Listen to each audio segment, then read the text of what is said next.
Article कधी वापरायचं नाही ते बघूया. प्रत्येक वेळी आर्टिकल वापरायचं नाही, हा पहिला नियम.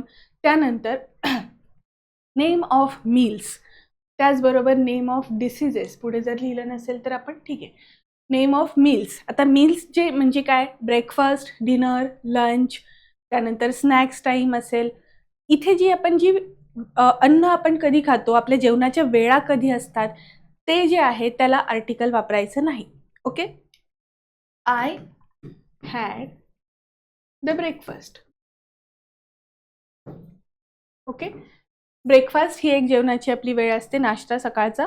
सो ते जे मील आहे त्याच्या आधी आर्टिकल द वापरलं हे चुकलं. पण जर मी असं म्हटलं, the breakfast we had yesterday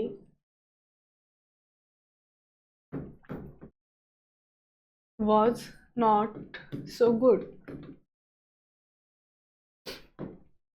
आपण काल जो ब्रेकफास्ट केला तो काही इतका चांगला नव्हता असं म्हणायचंय. नियम काय सांगतो, मीलच्या नावाच्या आधी आर्टिकल वापरू नका. ओके. त्याच्यामुळे फक्त आपण एक नाव सांगत असेल मीलचं, जसं की I had my lunch, I had my dinner, I will have my lunch, I will have my dinner, या पद्धतीने. म्हणजे टेन्स कुठलाही असू दे, आपल्याला तिथे मीलच्या नावाच्या आधी आर्टिकल वापरायचंच नाहीये. एक्सेप्शन, जर आपण तिथे पर्टिक्युलर एखाद्या विशिष्ट घटनेबद्दल, विशिष्ट मीलबद्दल सांगत असेल तर आर्टिकल वापरलं जाऊ शकतं आणि ते केवळ आर्टिकल दच असेल. ओके.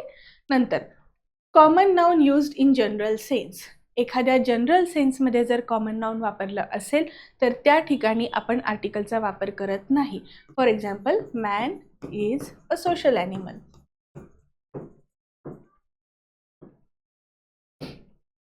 इथे पण मॅन हे कॉमन नाउन आहे जे आपण इन जनरल वापरलेलं आहे, पर्टिक्युलरली कोणाबद्दल आपण सांगत नाही म्हणून आर्टिकल वापरलेलं नाही.